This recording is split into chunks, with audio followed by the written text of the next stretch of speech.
మూడవది నా ప్రియమైన వాళ్ళ చూడండి, కీర్తన భాగంలో 145వ కీర్తన భాగం 16వ వచనం. 145:16 వచనం. ప్రతి జీవి కోరికను తృప్తిపరచును. హల్లెలూయా.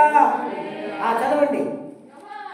యెహోవా తన మార్గములన్నిటిలో నీతి గలవాడు, తన క్రియలన్నిటిలో కృప చూపువాడు, తనకు మొరపెట్టు వారందరికీ, తనకు నిజముగా మొరపెట్టు వారికి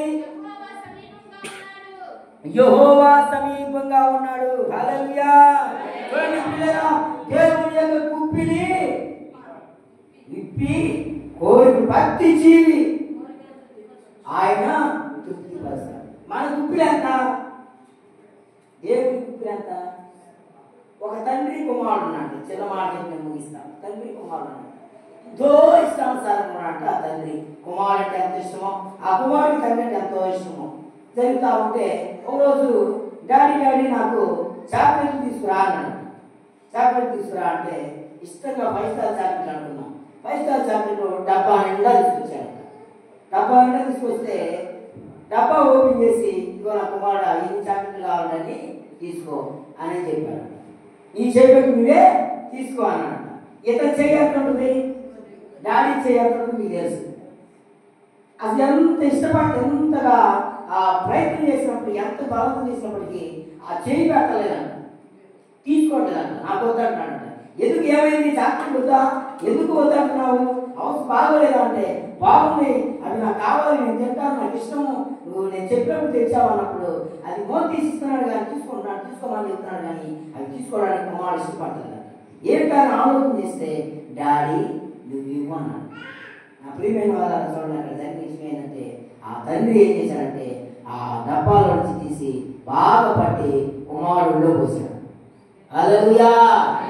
ఇతను తీసుకుంటే ఒకటో రెండో వచ్చాయి. డాడీ ఇస్తే అనేకమైన దేవుని గుప్పిలా ఉందంటే ఆయన మూలముగా సమస్తము కలిగెను. సమస్తము సమకూడి మేలు కొరకు జరుగుతూ ఉన్నాయి. ప్రతి అవసరత ఆయన నామములో ప్రతి ఒక్కరికి దేవుడు సమకూర్చే దేవుడు.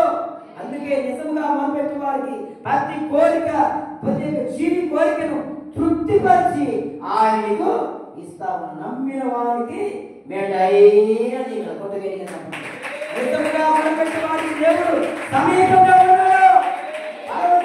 కలిగిన ఇదిగో వెంటనే సత్తరిన దేవుడి కృప మనకి తోడుగా ఉంటుంది. కాబట్టి నా ప్రియమైన వాళ్ళ ఈ ఉపవాస దినములో మనము ఏ విధంగా మనం ఉండాలంటే, ఏదో వచ్చామంటే పోయామంటే కాకుండా దుఃఖముకు రాలే అన్న ఏ విధంగా ప్రార్థన చేసిందో, భర్త కొరకు, భార్య కొరకు, పరిస్థితుల కొరకు, నా ప్రియమైన వాళ్ళ అన్నిటి కొరకు యేసయ్యా ఇదిగో నా పరిస్థితులపై, నా జీవితంపై, నా కుటుంబంపై, నా యొక్క ఆధ్యాత్మిక జీవితంపై, ఇదిగో నా భయంకరమైన పరిస్థితులపై, ఎత్తబడే గుంపులో, ఎత్తబడే సంఘములో, ఎత్తబడే లెక్కలో, సార్వత్రిక సంఘములో నేను ఎత్తబడాలి.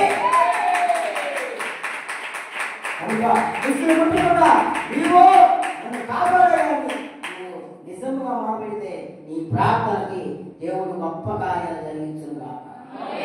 కార్యాలు జరిగిందిగాక. నా మాట ముగిస్తున్నా ప్రియులారా.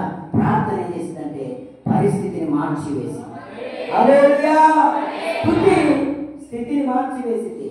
ఆది అపోస్తులు పౌలులో ఇదిగో నా ప్రియమైన వాళ్ళ సంఖ్యలు కట్టేశారు, ఇదిగో కాళ్ళు బంధించేశారు. ఒక్క నోరుంది, వారు స్తుతించగా ఏమైంది? పౌలు స్త్రీలు స్తుతించగా చెరసాల పునాదులు కదిలిపోయాయి. నువ్వు ప్రార్థన చేయగా, ఉపవాస ప్రార్థనలో నువ్వు ప్రార్థన చేయించుకుండగా, ఎక్కడ ప్రార్థించినా నువ్వు మొదలుపెడుతూ ఉండగా, ఇదిగో సాతాను కార్యాలు, చీకటి కార్యాలు, కలవరాలు, భయాలు, ఆందోళనలు, దురాత్మ కార్యాలు, విరోధమైన కార్యాలు, శత్రు కార్యాలన్నింటినీ మన దేవుడు కదిలించి వేస్తాడు, బెదిరించి వేస్తాడు.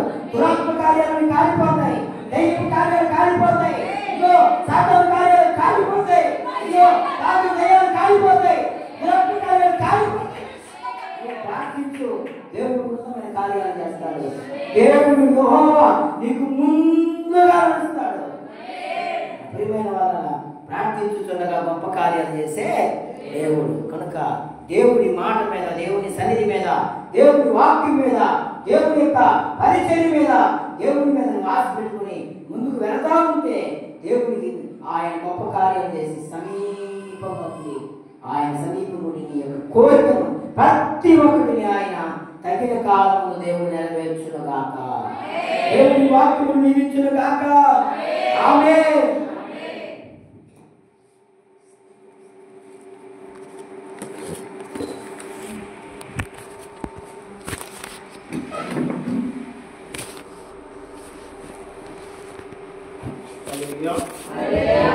చూద్దాం. హల్లెలూయా.